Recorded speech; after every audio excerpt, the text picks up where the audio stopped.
내가 아까 그 개별 수요를 합친 게 시장 전체 수요다. 그 얘기하면서 내가 흥분했거든. 그래서 P 이퀄 마이너스 3분의 2Q 더하기 10이라고 써야 되는데 내가 이걸 P라고 했다면서요. 예. 너무 그러지 마. 틀리면 지적을 해줘야지. 이렇게 웃으면서 쳐다보고 있으면. 이렇게 고치세요. 예. 동영상 보시는 분들 고치세요. 예.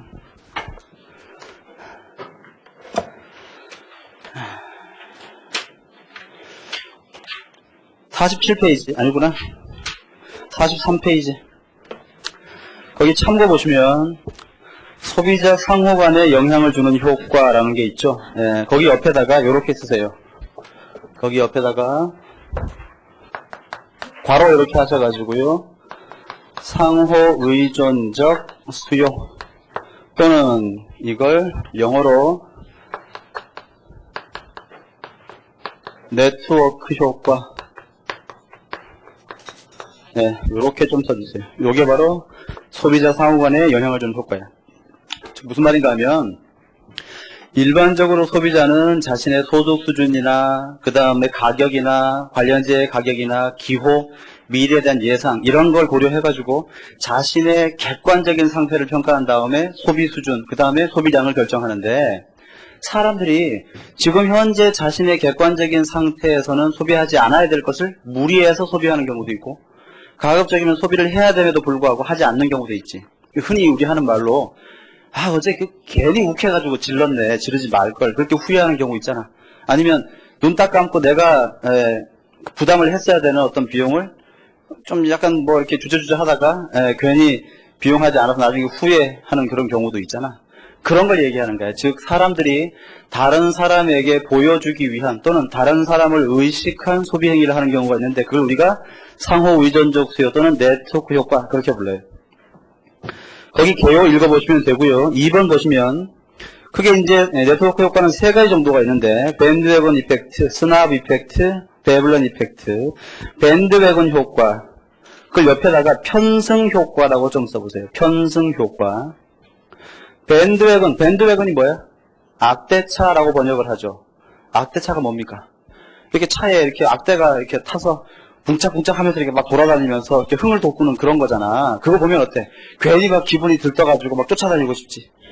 어릴 때 동네에 서커스 들어오면, 여러분들 잘 모르세요? 동네에 서커스 오면 말이야. 막 이렇게 쫓아다니고 싶어서 이렇게 그런 거 있잖아. 그게 편승 효과야. 남들 다 하니까 나도 하고 싶은 거. 흔히 우리가 유행이라고 하는 거 있지. 올여름엔 이게 유행이에요. 왠지 나도 사야 될 것 같고. 그런 게 편승 효과야. 편승 효과가 있으면 그렇지 않은 경우보다 소비량은 더 크게 증가할 거예요. 제가 어제 그저께구나. 제가 핸드폰을 바꿨어요. 10년 만에. 제가 그동안 20살의 011 TTL을 약 한 10년 동안 꾸준히 이렇게 애용을 하다가 제 핸드폰이 다른 건 다 잘 되는데 제가 쓰는 핸드폰이 원래 저희 아버님 드리려고 샀던 건데 저희 아버님이 안 받으셨어요. 후지다고. 저희 아버님 막 컬러풀한 거 이런 거 이렇게 당신이 사시고요. 제가 샀던 건 너 써라 그래가지고 제가 썼는데 실버폰이야. 일단 버튼이 커. 누르기가 쉬워요. 당연히 화면은 흑백이고 그 다음에 16화음 단음이에요. 그러니까 이게 소리가 한번 전화가 울리면 띠디디디디 하는 소리가 이렇게 온 이렇게 사방에 퍼져. 그러니까 전 늘 그 핸드폰을 진동을 해놓고 있었습니다. 그러니까 모르는 사람들은 내가 매너가 좋은 줄 아는데 그게 아니라 내가 벨로 해놓은 말이야. 전화가 오면 사방 100m 안에 있는 사람은 내 전화인지 다 알아. 자, 그런 수모를 겪으면서 말이야. 핸드폰을 사용했어요. 그 드디어 이제 바꿨지. 전화가 오니까 말이야. 오케스트라 반주가 나와. 너무 흐뭇해가지고 계속 꺼내놓고 있었는데 아무도 알아주는 사람이 없어요. 누가 보고서 핸드폰 좋네 이런 소리를 좀 해줬으면 좋겠는데 거의 아무도 관심이 없습니다. 혼자 지금 내심 삐져하고 있거든. 여기 혹시 다른 쌤들한테 얘기 좀 전해줘. 나 샀다고. 책에 좋긴 좋아. 이렇게 최신형이. 기능은 이제 연습해야 되니까 사용 설명서 있잖아요. 사용 설명서가 교재야, 교재. 그걸 다 읽는데 말이야. 한 과목 공부하는 분량이 되더라고. 그래서 공부하는 걸 포기했고요. 이것저것 막 이렇게 누르다 보니까 신기한 거 많대. 강아지가 한 마리 튀어나오더라고요. 뭘? 그러면서 이렇게. 사이버 펫 그런 거 있잖아. 걔를 키우는 거야. 그래서 배고프다 그러면 밥 주고 이렇게 심심하다 그러면 놀아주고 하면 애가 막 좋아하는 거야, 이제. 근데 그걸 이제 어떻게 하는지 잘 모르니까 혼자 이 끌고 다니고 저를 끌고 다니고 막 하니까 애가 쓰러졌어. 스트레스가 쌓여가지고 지금. 근데 애 스트레스를 풀려면 어떻게 하는지 모르니까 제가 그냥 가다 놨어요. 꺼버렸지. 불쌍하잖아. 기왕 거기 한 마리 들어가 있으니까 내가 잘 키워야 되니까 혹시 이 중에 그거 잘 키우는 방법 아는 분은 저한테 오셔가지고 이따가 상담을 좀 했으면 좋겠어요. 스트레스를 어떻게 푸는지. 그런데 문제는 저 그전에 있던 핸드폰 잘 됐습니다. 소리도 잘 들리고요. 뭐 이렇게 수신도 잘 되고. 근데 바꿀 수밖에 없었던 이유는 뭐야? 남들 시선을 의식해서 다른 사람들 눈치를 보느라고 핸드폰을 굳이 바꿀 필요가 없음에도 불구하고 바꿨단 말이야. 이게 뭐야? 일종의 편승 효과지. 다들 좋은 거 갖고 있는데 나만 좀 안 좋은 거 갖고 있으니까 창피하다. 편승 효과. 그 다음에 스납 효과. 스납 이펙트는 뭡니까? 한마디로 얘기하면 그거지. 난 다른 사람과 달라. 왜? 난 소중하니까. 그치. 남들 다 하는 것, 그건 나는 굳이 하지 않겠다 이거지. 뭔가 독특하고 새로운 것을 구매하고 싶다. 여성분들은 방금 백화점에서 옷을 샀는데 집에 오다 보니까 누가 똑같은 걸 입고 지나가. 그럼 막 기분 나빠하잖아. 그 이유가 뭐야? 스납 이펙트지. 난 뭔가 특별한 걸 하고 싶으니까. 반면에 저는 옷가게에서 옷을 사서 나오는데 누가 입고 있으면요 굉장히 기분이 좋아요. 내 눈이 오랐구나 말이야. 이런 확신을 이렇게 심어주는 거니까. 단순합니다. 스납 이펙트가 있으면 그렇지 않는 경우보다 소비량은 오히려 줄 거야. 그치? 밑에 그림으로 확인하세요. 그 다음 베블렌 효과가 좀 특이한데, 베블렌 효과는 남에게 자신의 소비 능력을 과시하기 위해서 소비하는 거야. 그러니까 그 제품 자체의 용도가 중요한 게 아니라 제품을 사용함으로써 다른 사람들에게 본인이 일정한 신호를 보내기 위한 목적으로 사용되는 거죠. 하나에 1000만원짜리 핸드백이 있다고 제가 들었어요. 저는 뭐 구경도 못 해봤지만 그런 고가의 핸드백을 사용하는 사람은 정말로 그 핸드백이 1000만원어치만큼 편해서 그럴까? 그건 아닐 거야. 그지? 남들에게 보여주기 위해서. 왜? 내가 1000만원짜리 핸드백을 들고 다닐 만큼 부가 충분히 많다의 능력이 있다. 이걸 과시하고 싶은 거죠. 과시성 소비를 하기 위해서 고가일수록 많이 소비하는 효과, 베블렌 효과야. 그러니까 베블렌 효과가 있으면 가격이 상승하면 상승할수록 오히려 소비량은 더 크게 증가하는 모양을 보이는 거죠. 밑에 그림으로 확인해 보세요. 마지막으로 제일 끝에 보시면 가수요라는 게 있는데, 가수요가 아까 우리 한번 나왔지. 뭐 할 때 나왔습니까? 수요 법칙의 예외라고 할 때 나왔어. 가수요는 가격이 상승될 것이 예상되니까 미리 많이 사재기 하자 또는 많이 사두자라는 수요가 가수요야. 그러니까 가수요가 존재하면 가격 상승이 예상될 때 오히려 소비량은 더 크게 증가해요. 그치? 따라서 소비자 입장에서는 가수요 자체가 그렇게 비합리적인 행위는 아니야. 근데 경제 전체적으로 보면 어떻습니까? 가수요는 실제로 가격 상승할 이유가 없음에도 불구하고 가격을 상승시키는 요인이 될 수가 있죠. 개념만 아시면 될 것 같습니다. 그 정도 하시고요. 쭉 넘기시면 48페이지 균형의 결정 및 안정성.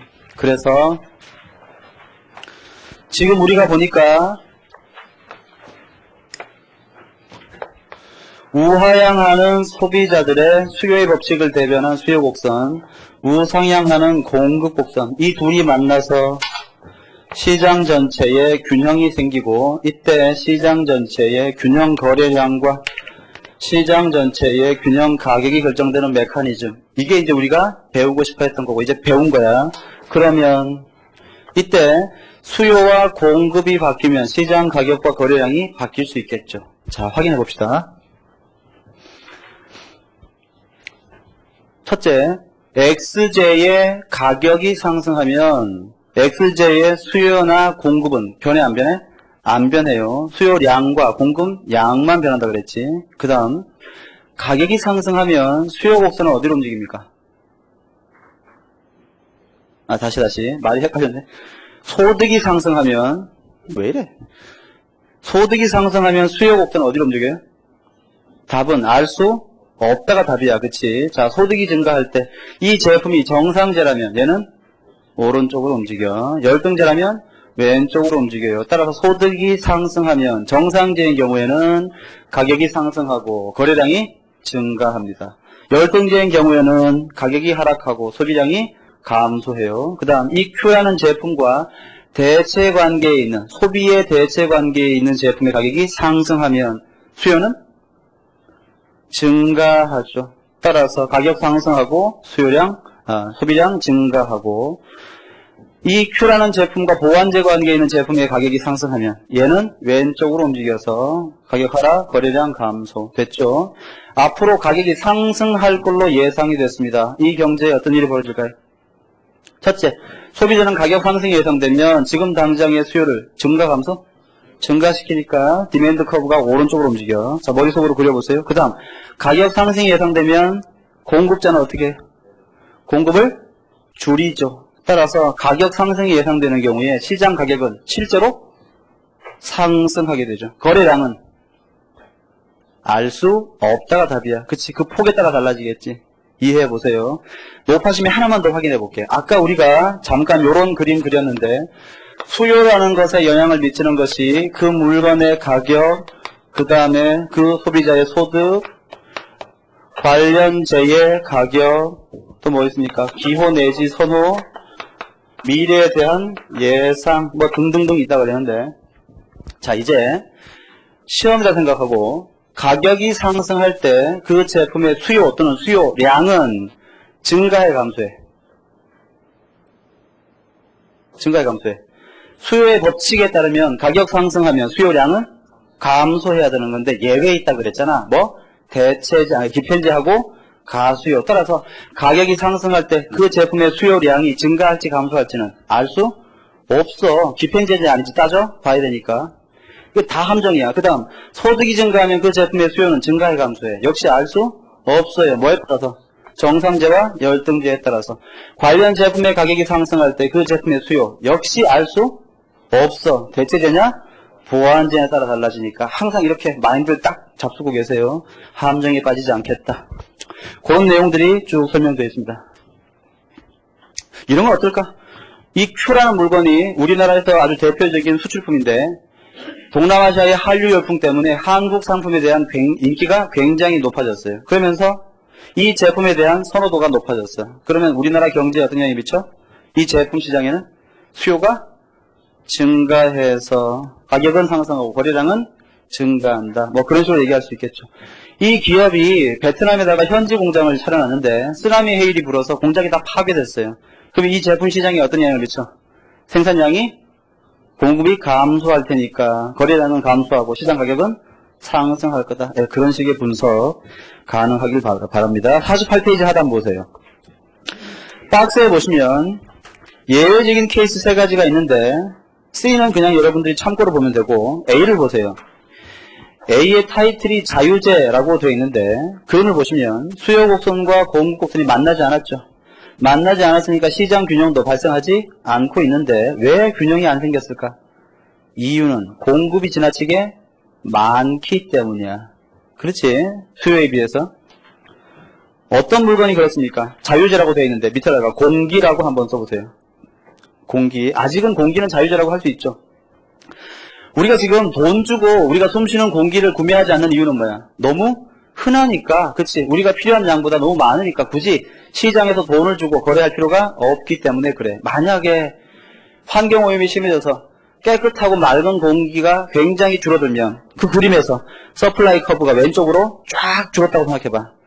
그럼 어때요? 드디어 시장에서 가격이 형성될 수 있겠죠. 내 말은 거기에 타이틀을 빼고 그 그림만 딱 그렸을 때 이 제품이 자유제라는 사실을 판단할 수 있으셔야 합니다. 이해가십니까?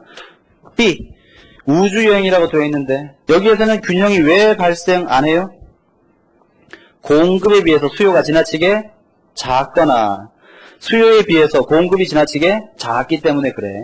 지금 현재 우주여행을 생산하는 비용은 어때? 굉장히 비싼데 그렇게 비싼 돈을 내고 소비할 사람들이 없기 때문에 우주여행은 가격이 설정되지 않는 거란 말이야. 만약에 소비자가 우주여행에 대한 수요를 증가시키면 그 그림에서 수요 곡선이 오른쪽으로 크게 이동한다면 어때요? 비로소 시장에서 거래가 가능하겠죠. 아니면 우주여행을 제공하는 기술이 굉장히 좋아져가지고 싼 값에 제공할 수 있게 되면, 즉 서플라이 커브가 오른쪽으로 크게 이동한다면 시장 균형 생길 수 있을 것입니다. 만약에 B 우주여행이라는 글자를 가리더라도 그치? 그 그림을 보고 대표적인 예가 우주여행이 될 수 있겠다라고 판단할 수 있으셔야 돼요. 됐습니다. 나머지는 생략하고 그 다음 페이지 50페이지 균형의 안정성을 좀 볼게요. 지우고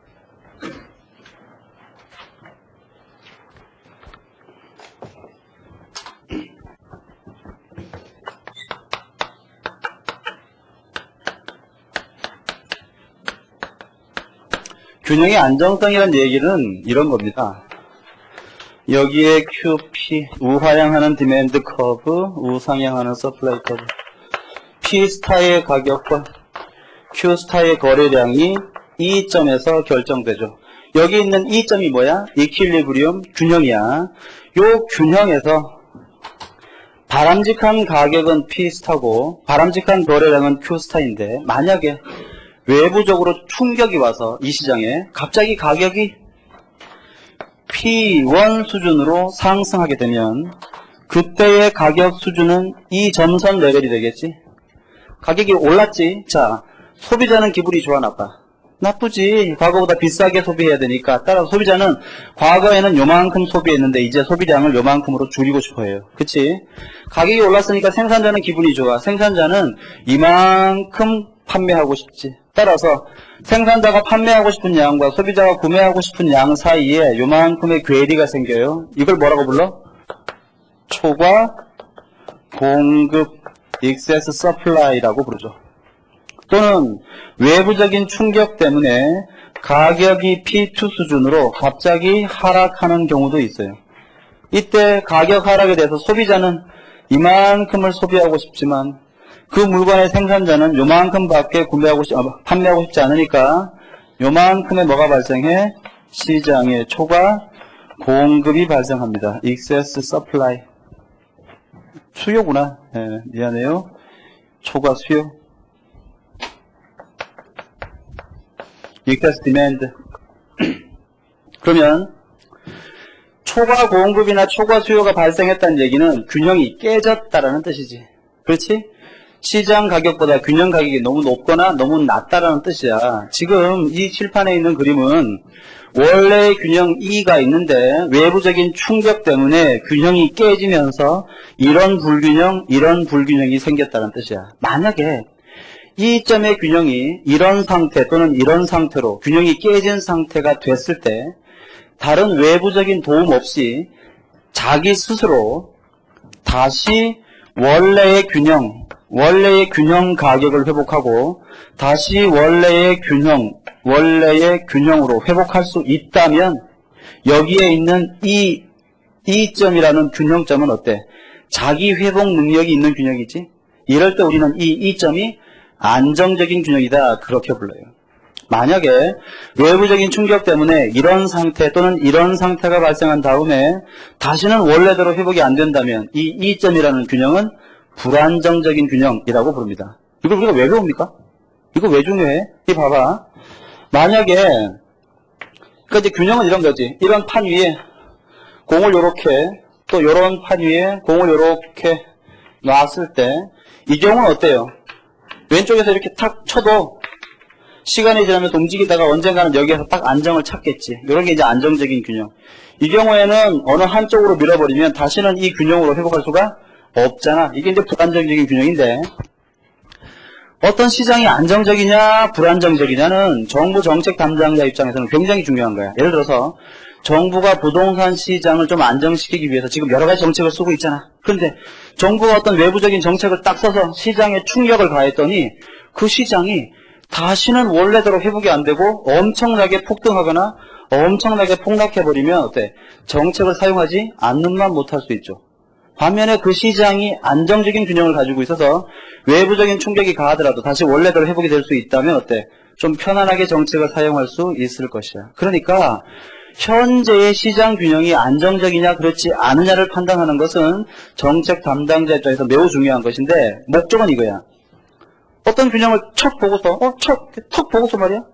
뚜벅뚜벅 걸어가지 이렇게. 너 균형? 너 안정적이 아니야? 한눈에 바로 알 수 있으면 어때? 굉장히 편하겠지. 근데 아무리 봐도 얘가 안정적인지 아닌지 구별이 안 가면 어떤 정책을 쓰기도 그렇고 시장을 분석하는 것도 굉장히 힘들어요. 이때 어떤 균형이 안정적이냐 그렇지 않느냐를 한눈에 파악할 수 있는 좋은 방법이 없을까? 그게 바로 균형의 안정성 조건인데, 균형의 안정성에는 두 가지가 있어요. 그래서 우리 교재에 보시면 정적인 안정성과 동적인 안정성이 있는데, 정적 안정성에는 왈라스적인 안정성이 있고, 또 하나는 마샬적인 안정성이 있습니다. 이때 정적 안정성은 특정 시점에서의 안정성 문제, 동적 안정성은 시간의 흐름을 고려한 장기간의 안정성 문제. 정적 안정성이 일반적인 쉬운 안정성, 동적 안정성은 조금 어려운 개념인데 우리가 경제 원론에서는 주로 이른바 거미집 이론이라는 것을 통해서 동적 안정성을 배워요. 먼저 왈라스적인 안정성과 마샬적인 안정성의 차이는, 이건 사람 이름이지 알지? 왈라스라는 학자는 말이야, 나는 이렇게 안정성을 판단하겠다. 왈라스라는 사람은 나는 이렇게 안정성을 판단하겠다 라고 자신 나름대로의 기준을 정했는데, 왈라스는 어떤 균형의 안정성 여부를 판단할 때 가장 중요한 개념이 가격이다라고 주장합니다. 반면에 마샬은 가격보다는 그 물건의 거래량 또는 수량이 중요하다, 수량 조정을 강조했어요. 무슨 말인가 하면, 왈라스에 따르면 초과 공급, 초과 수요가 발생해서 시장 균형이 깨졌을 때 이것을 원래의 균형으로 회복시켜주는 역할을 하는 게 뭐다? 가격이란 말이야. 가격. 예를 들어서 초과 공급은 물건이 너무 안 팔리고 쌓여있는 상태지. 그러니까 어때? 물건이 흔하잖아. 그러면 물건 가격이 서서히 원래대로 하락해 줘서 물건 가격이 싸지면 소비가 증가하고 공급이 감소하니까 이 초과 공급이 사라져서 원래의 균형으로 회복될 거다. 이런 식의 주장이야. 즉 왈라스에 따르면 경제가 균형이 깨졌을 때 원래의 균형으로 회복되는 가장 중요한 역할을 하는 건 뭐야? 가격이야, 가격. 그렇게 보는 거야. 반면에 마샬은 뭘 주장하는 거야? 가격이 움직이기 이전에 먼저 물건의 거래량 또는 공급량이 변해야 된단 말이야. 여기 물건이 지금 많이 쌓여 있잖아. 그러니까 추가적인 물건 생산이 줄고 소비가 증가하면 초과 공급이 사라지고 그 이후에 부차적으로 가격이 하락해서 시장 균형이 회복될 거다라고 보는 게 마샬의 시각이에요. 이건 누구의 말이 옳다 그러다가 아니라 문제되는 시장의 상태에 따라 달라지는데, 예를 들어서 가격 조정이 설득력을 가지려면 가격이 하락했을 때 물건의 거래량이 즉각 반응해줘야 되겠지. 그런데 이런 거 어때? 주택시장 같은 경우에 여러분, 주택의 가격이 하락하거나 상승하면 바로 내일, 그 다음날 막 공급이 변하나? 그게 아니지. 짓는데 시간이 굉장히 오래 걸리잖아. 따라서 주택시장 같은 경우에는 가격 변화에 따른 공급량 변화가 굉장히 더디게 발생하니까 가격 조정을 하기 힘들어요. 반면에 주택시장은 거래량 또는 생산량이 변하면 가격은 즉각 반응할 테니까 주로 수량 조정을 많이 사용할 수 있는 시장이, 대표적인 예가 주택시장 같은 것이 거기에 해당돼요. 반면에 여러분, 가격이 변하면 거래량이 즉각 반응하는 시장은 어떤 게 있어? 그렇죠. 예를 들면 외환시장이라든지 이런 것들이 대표적인 시장이 될 거야. 그래서 일반적으로 왈라스적인 가격 조정은 외환시장 같은 곳에서 잘 적용되고 마샬적인 수량 조정은 주택시장 같은 곳에서 잘 적용된다. 그렇게 보는데, 이때 왈라스적인 안정성 조건을 어떻게 말하고 있냐 하면, 가격이 상승할 때 초과 수요가 감소할 것, 요렇게 얘기합니다. 그 다음 마샬적인 안정성 조건은, 여러분 이거 다 암기하셔야 돼요. 마샬적인 안정성 조건은 거래량이 증가할 때 초과 수요 가격이 감소할 것 요렇게 해요. 이게 무슨 말인지를 잘 이해해야 됩니다.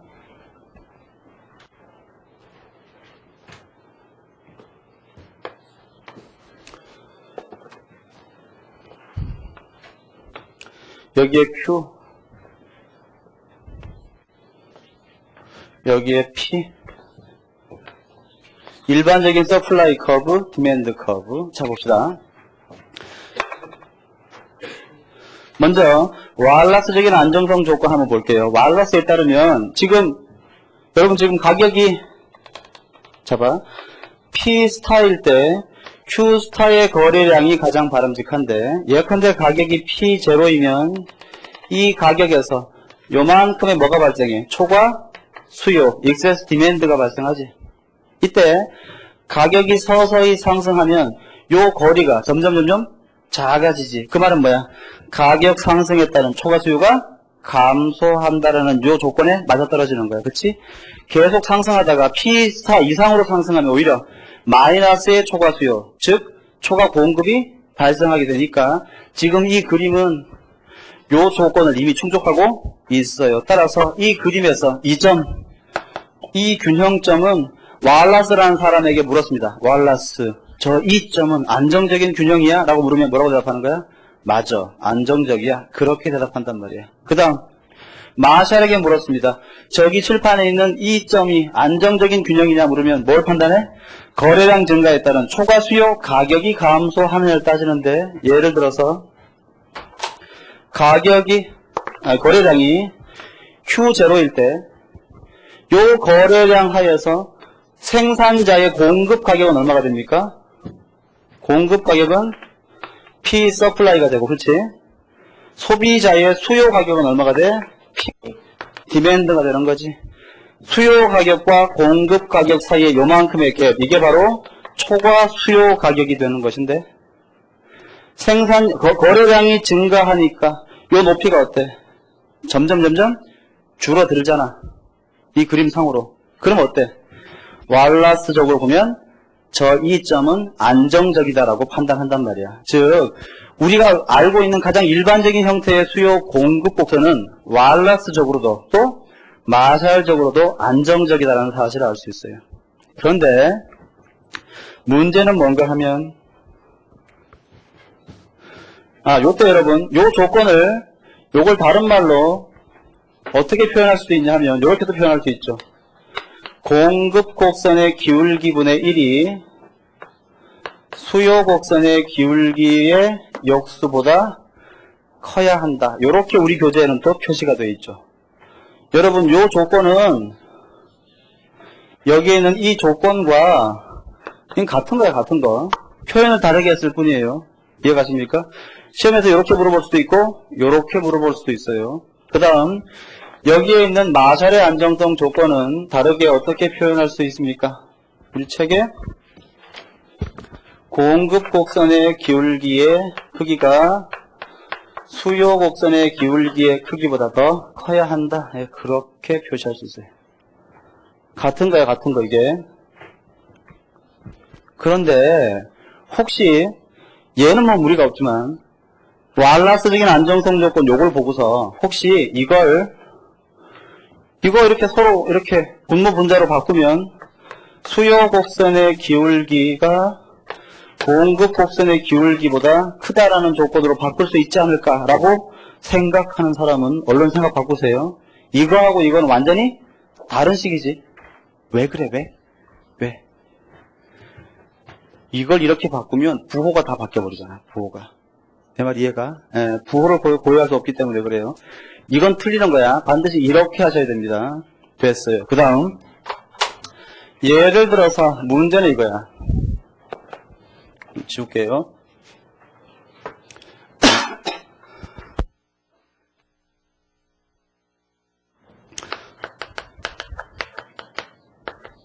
다음 중 와일라스적으로는 안정적이지만 마샬적으로는 안정적이지 않은 균형은 뭐냐? 라는 질문을 던져놓고 1번, 2번, 3번,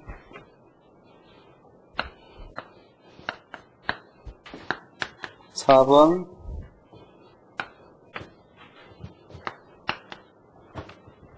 5번.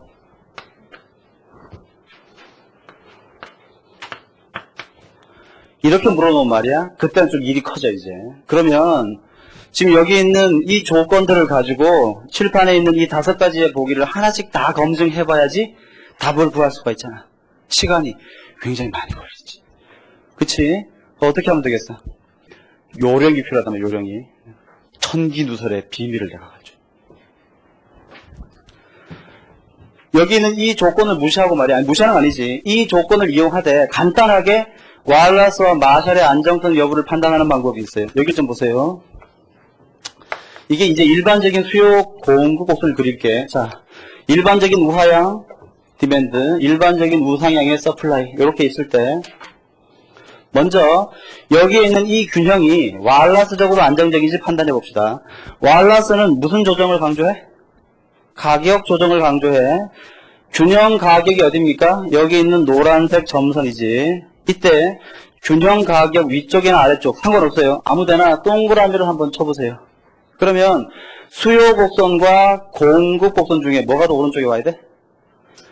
공급 곡선이 오른쪽에 와야 되지. 이렇게 오른쪽에 서플라이 커브가 오면 이 균형은 와일라스적으로 안정적이에요. 만약에 여기에 서플라이 커브가 오고 여기에 디맨드 커브가 오면 얘는 와일라스적으로 불안정적인 균형이 됩니다. 그 다음 지금 이 균형이 마샬적으로 안정적인지 아닌지 판단해 볼게요. 마샬은 어떤 조정? 수량 조정을 강조하죠. 균형 수량이 어딥니까? 여기죠. 균형 수량 왼쪽 오른쪽 상관없어. 오른쪽에다가 동그라미를 한번 쳐볼까? 어떤 곡선이 더 위에 와야 돼? 서플라이 커브가 더 위에 와야 되죠. 위에 오면 어때? 얘는 마샬적으로 안정적인 균형 요렇게 판단하시면 돼요. 자, 한번 테스트 해봅시다. 방금 본 이 1번은 왼쪽에 샘플하고 똑같으니까 얘는 지금 와일라스적으로도 안정적이고 마샬적으로도 안정적인 균형이 될 거야. 그렇지? 자, 요거 한번 해볼까? 자, 균형 가격선을 긋고 위에다가 동그라미 해봤더니 얘는 와일라스적으로 어때? 뭐가 더 오른쪽에 와 있어? 디맨드 커브가 오른쪽에 와 있죠. 얘는 와일라스적으로 안정적이지 않아요. 그 다음 마샬적으로 안정적인지 볼까? 균형 거래량, 자 동그라미 뭐가 더 위에 있어? 디맨드 커브가 위에 있네. 원래는 뭐가 와야 돼? 서플라이 커브. 따라서 얘는 마샬적으로도 안정적이지 않은 균형이야. 자, 해봅시다. 얘 와일라스적으로 안정이야 불안정이야? 와일라스는 무슨 조정? 가격 조정. 균형 가격 위에 동그라미 뭐가 더 오른쪽에 있다? 서플라이 커브가 오른쪽에 있죠. 따라서 이 균형은 와일라스적으로 안정적이야. 그 다음 균형 거래량 그은 다음에 동그라미. 자, 뭐가 더 위에 있습니까? 디맨드, 서플라이. 어때? 얘는 마샬적으로 안정 불안정? 불안정적인 균형이죠. 이해 가십니까? 자, 해봐 이거 와일라스적으로 어때? 불안정적인 균형. 이해 가? 마샬적으로 뭐가 더 위에 있어? 서플라이가 위에 있죠. 어때? 안정적인 균형. 요렇게 판단하면 돼요. 자, 마지막 얘 와일라스적으로 불안정적 할 수 있겠지? 그 다음에 얘 마샬적으로 안정적. 답은 몇 번이야? 답은 3번. 요렇게 체크할 수 있으시면 좋겠어요. 제 말은 하나도 빼먹지 말고 다 한번 기억을 해 보세요. 가능하시겠습니까? 숙제. 숙제. 수요 곡선의 방정식이 요거 디맨드야. 디맨드 알지? 수요 곡선의 방정식이 요렇고 500-8p. 그 다음에 서플라이 커브의 방정식이 Q 이퀄 요래요. 400-6p. 이때 이 균형의 안정성은 어떠냐? 와일라스적으로 그 다음에 마샬적으로 판단해 보시오. 내일까지 한번 풀어보세요. 숙제 검사 한단 말이지. 됐습니다. 그러면 여러분 53페이지에 있는 그 참고에 관한 얘기는 이제 굉장히 쉽게 풀 수 있어. 그치? 이해가십니까? 아주 간단해요. 다 되지 않았나 싶습니다. 그러니까 이런 기본적인 내용들은 여러분들이 다 암기를 해 두시는 게 좋을 것 같다는 생각이 드네요. 54페이지 동적 안정성.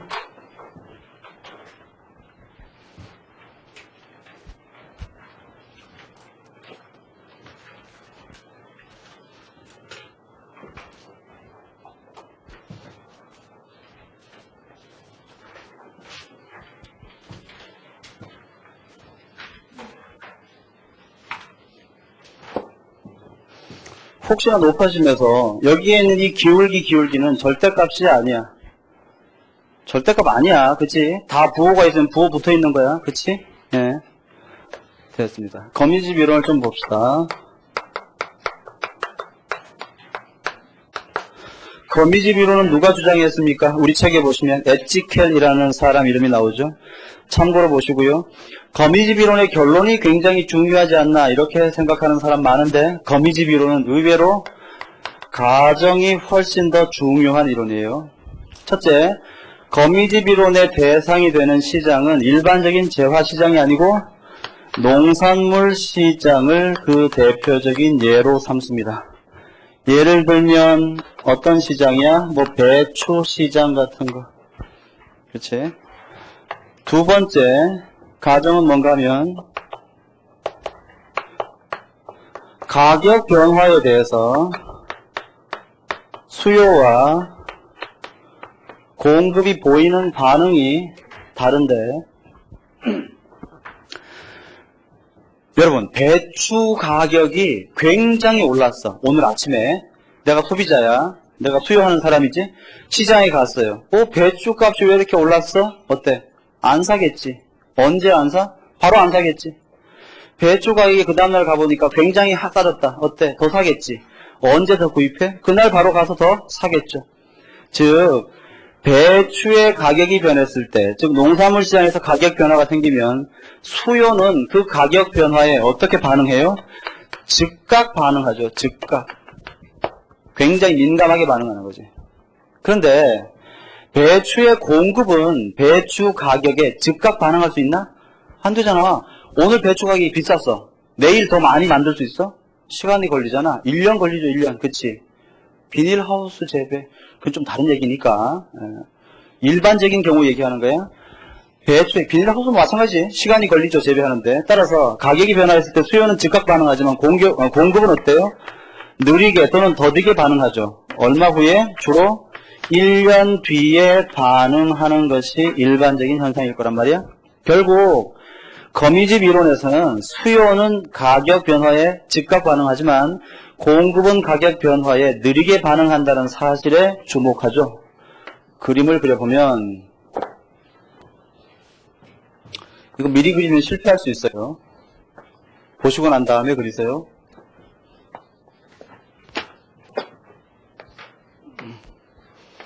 여기에 Q, P. 이 물건이 뭐야? 배추야, 배추. 배추. 배추의 공급 곡선.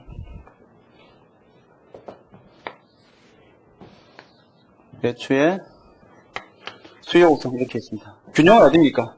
여기가 균형이지. 그런데 우리는 지금 안정성 여부를 판단하고 있으니까 균형으로부터 깨져서 균형은 E점인데 지금 현재 경제가 A점에 머물고 있어. 어때? 균형으로부터 이탈했지.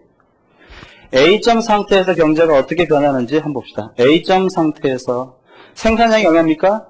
Q 2000. 자, A점은 2000년도의 상태야. 그래서 2000년도에 배추 생산량은 Q 2000 요만큼이 돼. 요 배추 생산량에 대해서 소비자들은 얼마만큼의 가격을 지불하고 싶어요? 소비자들은 이만큼의 높은 가격을 지불할 수 있지. 왜? 즉각 반응하니까. 그치? 자, 배추 생산량이 2000년도에 굉장히 작았어. 그러니까 2000년도에 배추 가격이 굉장히 높아요. 그치? 이 높은 가격을 보고 생산자들은 뭐라고 느끼겠어? 배추가 굉장히 비싸네? 금추네, 금추. 생산량을 늘리고 싶다라고 생각하겠지. 언제 느려? 1년 뒤에 느려. 얼마만큼으로? Q 2001년도의 배추 생산량을 이만큼 증가시키죠. 그럼 이 증가한 배추 생산량에 대해서 소비자들은 즉각 반응을 보이는 거지. 2001년도의 배추 가격을 얼마로 책정해버립니까? P 2001로 책정해버리는 거지. 그전보다 가격이 떨어졌죠. 가격이 떨어졌으니까 그전보다 생산량을 줄이고 싶어. 누가? 생산자가. 언제 줄여요? 언제 줄여? 2002년도에 줄이겠지. 2002년도의 배추 생산량은 Q 2002가 될 거야. 이 배추 생산량을 보고 소비자들은 즉각 반응하죠. 그 생산량이 과거보다 줄었네. 가격이 좀 높아져야 되겠죠. 이게 2002년도의 배추 가격. 이 가격을 보고 생산자들은 또 Q 2003년도의 생산량을 결정하고, 이렇게 보면 경제는 처음에 이 점에 있다가 그 다음에 2점, 그 다음에 2점, 그 다음에 2점, 2점, 2점, 2점 이런 식으로 이동하다 보니까 이동의 루트를 따라보면 이렇게 이렇게 이렇게 이렇게 계속 가면 이렇게 원래 균형으로 회복되는 동태적인 과정, 이것이 동태적인 과정을 거친단 말이에요. 어쨌거나 저쨌거나 한 15년쯤 걸리겠지만 언젠가는 어때요? 최초의 균형점 1로 회복이 될 거란 말이야. 이게 바로 동적 안정성이야. 따라서 지금 현재 칠판에 있는 저 균형점 2는 안정적 균형, 불안정적 균형, 동태적으로 볼 때 또는 동적으로 볼 때 안정적인 균형이라고 말할 수 있다 그 말이에요. 이해해 보세요. 그런데 여러분, 지금 이 그림은 다행히 원래 균형으로 회복이 됐지만 그렇지 않을 수도 있어요. 예를 들어서 QP에 이렇다면 최초의 균형점이 2인데 아까는 여러분 A점이 E점으로부터 굉장히 멀리 떨어졌지. 얘가 화살표 움직이는 방향이 시계 방향이라는데 주의하세요. 자, 이번에는 조금밖에 떨어지지 않았어. A점이 여기에 있어. 그러면 E점으로 회복되는데 금방 갈 것 같잖아. 해봅시다. 요렇게 이렇게 이렇게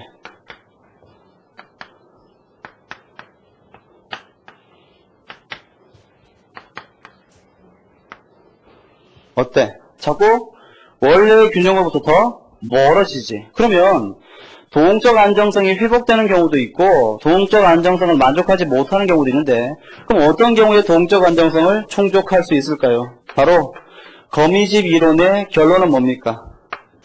거미집 이론에서 얘기하는 동적 안정성의 조건은 뭔가 하면 바로 서플라이 커브의 기울기가, 그 절대값이 디맨드 커브의 기울기의 절대값보다 더 커야 한다는 것이에요. 그래야지만 동적인 안정성을 회복할 수가 있어요. 왜 이럴까, 왜? 혹시 이 중에 경제학 공부가 좀 된 사람은 탄력성이라는 개념을 알 텐데, 여러분 탄력성은 곡선의 기울기와 일반적으로 비례해, 반비례해? 반비례해요. 무슨 말인가 하면 탄력성이 높은 제품은 기울기가 작고 탄력성이 높은 제품은 기울기가 완만하고 탄력성이 낮은 제품은 기울기가 가파르단 말이야. 그런데 농산물 시장의 경우에 수요가 즉각 반응한다는 얘기는 어때? 굉장히 탄력적인 행태를 보인다는 뜻이고, 서플라이 커브가 느리게 반응한다는 것은 상대적으로 조금 비탄력적인 걸 얘기하는 거지. 그러다 보니까 디맨드 서플라이 커브의 기울기가 어때? 디맨드 커브의 기울기의 절대값보다 더 큰 상태가 되는 거야. 이럴 경우에 어때? 안정적인 균형이 되는 거지. 이해가 됐으면 좋겠어요. 근데 여러분, 이거 좀 이상하지 않아? 농민들이 좀 바보스럽지 않아요? 봐. 여기 보면 원래 2000년도의 배추 가격이 이렇게 높았지. 그 이유는 뭔가 하면 2000년도에 배추 생산량이 워낙 작았잖아. 그치? 근데 이 높은 가격을 보고 농민들이 배추 생산량을 늘렸어요. 언제 늘렸어? 2001년도에 늘렸어. 그런데 2000년도에 배추 가격이 비쌌다고 해서 2001년도에도 배추가 비싸라는 보장이 없잖아 사실. 근데 그럼에도 불구하고 농민들은 왜 2000년도에 가격이 비싸다고 해서 2001년도에 가격을 생산량을 늘렸을까? 그건 아마도 암묵적으로 2001년도에도 2000년도의 가격이 그대로 계속되지 않을까 하는 기대 또는 예상을 한 것이지. 이와 같이 과거의 경제 변수가 또는 현재의 경제 변수가 미래에도 그대로 계속되리라고 기대하는 방식, 그걸 우리가 책에 있지만 정태적 기대라고 불러요. 이때 기대라고 하는 것은 미래를 예상하는 방식이나 방법을 얘기하는데, 기대에 관해서는 나중에 거시경제학 파트에서 자세하게 다루니까 그때 가서 구체적으로 설명드리겠습니다. 다만 지금 현재 이 거미집 이론은 대표적인 정태적 기대 방식을 채택하고 있구나라는 정도는 기억해 두세요. 나중에 얘를 복습할 기회가 있을 것이에요. 이해가십니까? 됐습니다. 이렇게 해서 56페이지까지 여러분들이 쭉 읽어보시면 시장의 안정성에 대해서 판단할 수 있을 터인데, 잠깐만요. 오늘 진도는 여기까지 나가겠지만 다음 진도를 위해서 내가 굉장히 중요한 개념 하나만을 좀 설명하고 오늘 진도를 마치려고 해요. 좀 들어보세요. 그걸 지우고.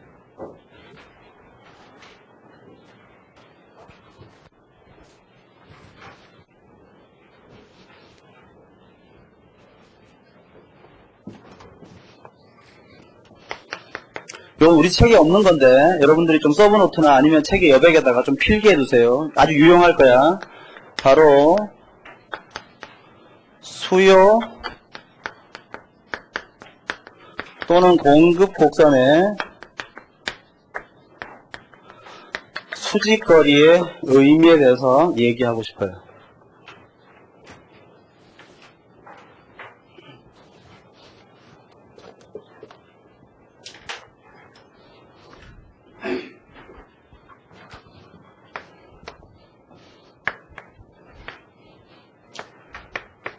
여러분, 이게 일반적인 수요 곡선이지. 여기에 수요의 법칙이 숨어있죠. 즉 가격이 하락하면 소비량 증가하고 가격이 상승하면 소비량 감소한다. 그게 숨어있는데, 여러분 왜 이게 우상향이면 안 되고 수평이면 안 돼? 왜 이렇게 우하향해야 돼? 봐. 이 수요 곡선, 수요는 의미가 뭐야? 소비자가 구매하려는 욕구, 계획이잖아. 계획. 이 말에 따르면 소비자들은 가격이 하락하면 더 많은 물건을 소비하려고 계획하고 가격이 상승하면 더 적은 물건을 소비하려고 계획하는데 왜 그럴까? 거꾸로 한번 봐봐. 소비자들은 소비량을 늘리면 늘릴수록 더 낮은 가격을 지불하려고 하고 소비량이 줄면 높은 가격을 지불하려고 해요. 왜 그럴까? 그건 바로 제품의 소비량이 증가하면 증가할수록 그 제품에 대한 만족이 점차 감소하기 때문에 그래. 이해가 안 돼? 앉은 자리에서 빵을 10개만 먹어봐. 바로 느낌이 팍 오지. 배고플 때 빵 1개 먹으면 어때요? 기분이 굉장히 좋아. 한 10,000원을 줘도 안 아까울 것 같아. 근데 빵을 계속 먹다가 한 10개째 먹었다. 어때요? 에휴, 이제 뭐 한 10원밖에 못 주겠다. 그렇게 생각이 바뀌겠지. 즉 수요 곡선이 우하향해서 소비량이 증가할수록 가격이 하락하는 이유는 뭔가 하면 똑같은 제품의 소비를 반복하면 반복할수록 그 제품에 대한 만족도 또는 기분 좋아지는 정도가 체감하기 때문에 그래. 즉 수요 곡선의 이 수직거리의 높이는 뭔가 하면 이 제품을 한 단위 소비할 때 느끼는 만족의 크기야. 만족의 크기. 그래서 여기다가 한번 써볼게요. 여기에 Q, 여기에 P가 있을 때 수요 곡선이 이렇게 있으면 수요 곡선의 수직거리의 높이는 뭔가 하면 여기는 이 제품 Q0를 한 단위 더 추가로 소비할 때 이 사람이 얼마만큼 기분이 좋아지더라? 요만큼 기분이 좋아지더라. 그런 뜻이야. 즉 수요 곡선의 수직거리의 의미는 뭔가 하면 이 제품 Q0를 한 단위 더 추가로 소비했을 때 제품의 추가적인 소비로부터 얻을 수 있는 만족의 크기를 얘기합니다. 제품의 추가적인 소비로부터 얻는 만족의 크기, 우리는 이걸 바로 한계 편익이라고 부르고요. 영어로 marginal benefit이라고 불러요.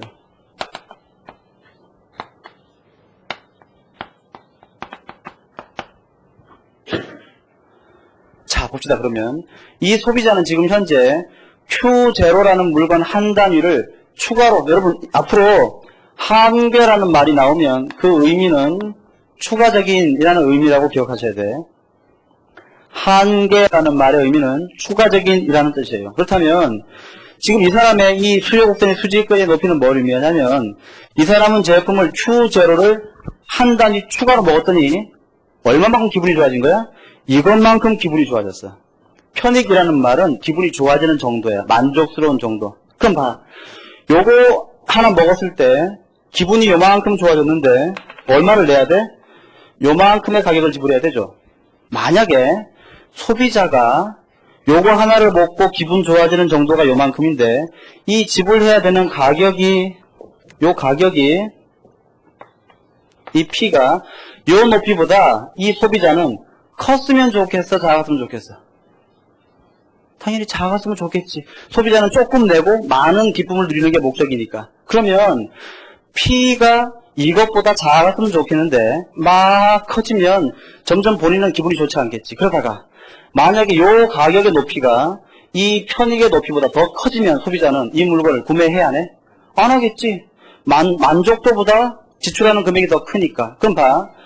이 소비자가 Q0 한 단위를 소비해서 얻는 만족의 크기는 요만큼이라면 이 소비자는 요만큼의 가격을 지불하면 추가적인 이득도 없고 손해도 없는 거고 요 가격보다 작게 지불하면 이득이고 더 많이 지불하게 되면 손해를 보는 거란 말이야. 그렇다면 요거 한 단위를 소비할 때의 만족의 크기, 요 높이는 동시에 소비자가 최대한 지불할 수 있는 가격의 크기를 나타내기도 하겠죠. 이해가십니까? 따라서 요 높이는 동시에 소비자가 그 제품 한 단위를 소비한 다음에 지불할 용의가 있는 최대의 금액을 의미해요.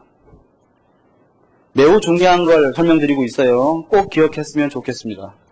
그 다음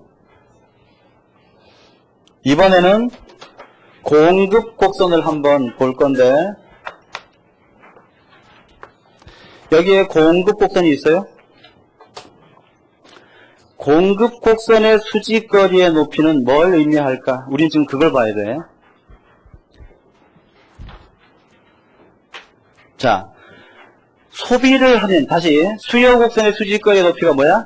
그 재화를 한 단위 추가로 소비할 때 얻는 한계, 편익. 따라서 동시에 요 높이만큼까지는 내가 지불할 수 있겠다라고 생각하는 최대 지불용이 있는 금액이야. 우리가 소비자의 지불용이 있는 최대 금액을 멋있는 말로 뭐라고 부르냐면 수요 가격, 디맨드 프라이스라고 불러요. 이건 뭐 몰라도 되지만 참고로. 그런데 여러분, 소비하면 뭐가 발생해? 편익, 만족이 발생하지. 그러면 생산하면 뭐가 들어가? 뭐가 발생해? 여러분, 소비하면 기쁨이 생기는데 생산하면 그 과정에서 뭐가 발생해? 고통이 따르지. 피곤하죠. 예, 비용이 수반되죠. 따라서 수요 곡선의 수직거리의 높이가 제품의 추가 소비에 따르는 한계, 편익, 만족의 크기라면 공급 곡선의 수직거리의 높이는 뭘 의미하냐면 요 제품 Q0를 한 단위 더 추가로 생산할 때 들어가는 고통 또는 비용의 크기를 의미합니다. 따라서 요 높이는 추가적인 재화, 추가적인 생산으로부터 발생하는 비용의 크기를 얘기하는데 이때 추가적인이라는 의미의 단어로부터 추가적인 비용의 크기를 우리가 뭐라고 부르냐 하면 한계 비용, 마지널 코스트라고 불러요. 마지널 코스트. 즉 쉽게 얘기하면 지금 이 생산자는 말이야 Q0 한 단위 만들 때 고통이 얼마만큼 발생하는 거야? 이만큼 고통이 발생하는 거야. 마지널 코스트가. 그러면 이 고통에 대해서 시장에서 얼마만큼의 가격이 이만큼의 가격이 주어진다고 할 때 자 봐. 이 기업은 Q0 한 단위를 추가로 만들 때 요만큼의 비용이 발생하는데 요 P는 그 비용에 대한 대가 아니야, 대가. 그렇지. 판매 대금이니까. 생산자는 이 P가 이 높이보다 컸으면 좋겠어, 작았으면 좋겠어? 더 컸으면 좋겠지, 가급적이면. 만약에 이 P의 높이가 요 높이보다 더 작다면 이 사람 물건을 팔아, 안 팔아? 안 팔죠. 손해보고는 못 파는 거 아닙니까? 그렇다면 물건 값을 가능하면 높게 받고 싶겠지만 가장 싸게 받는다면 어디까지는 그래도 받을 수 있어?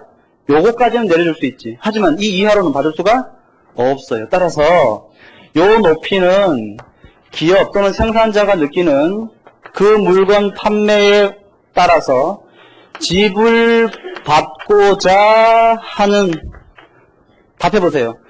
요 높이는 생산자가 이 물건을 판매하고 지불받고자 하는 최소한의 금액일까? 최대한의 금액일까? 그렇죠. 최소의 금액이 됩니다. 이걸 우리가 멋있는 말로 공급 가격, supply price라고 불러요. 그래서 포인트는 뭔가 하면 여기는 최대 금액이지만 여기는 최소 금액이라는 사실에 주의하셔야 됩니다. 결국 종합하자면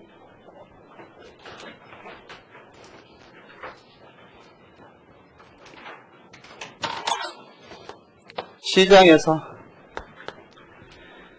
소비자가 일정 기간 동안 소비하고자 하는 소비 계획을 나타내는 곡선이 이 디맨드 커브인데, 소비자는 이 물건 각각 소비할 때마다 얼마씩의 추가적인 만족을 얻는 거야? 이 수직거리만큼의 만족을 얻어. 따라서 최대한 지급하더라도 이 수직거리 이상은 지급하고 싶지 않아요. 반면에 생산자가 공급하고 싶어하는 공급 계획은 이 서플라이 커브인데, 생산자는 최소한 이 수직거리 이상 돈을 지불받고 싶지. 소비자는 이 이하로만 지불하고 싶고 생산자는 이 이상 받고 싶어 하니까 당연히 균형은 여기에서 밖에 생길 수가 없는 거야. 여기에서는 어떻게 됩니까? 소비자가 최대 지불할 용이 있는 금액과 생산자가 최소한 받아야 되겠다고 생각하는 금액이 일치하게 되는 거죠. 아주 빼어하게 결정이 된다, 그런 뜻이에요. 이해가 되셨기를 바랍니다. 방금 한 얘기는 이 자체로는 별로 중요한 거 아니지만 다른 내용을 공부할 때 아주 요긴하게 사용돼요. 꼭 기억하세요. 숙제 내드린 거 2개 있었죠, 아까? 요거하고 문제하고 꼭 풀어오시길 바랍니다. 내일 6시 반에 뵙겠습니다. 수고하셨습니다.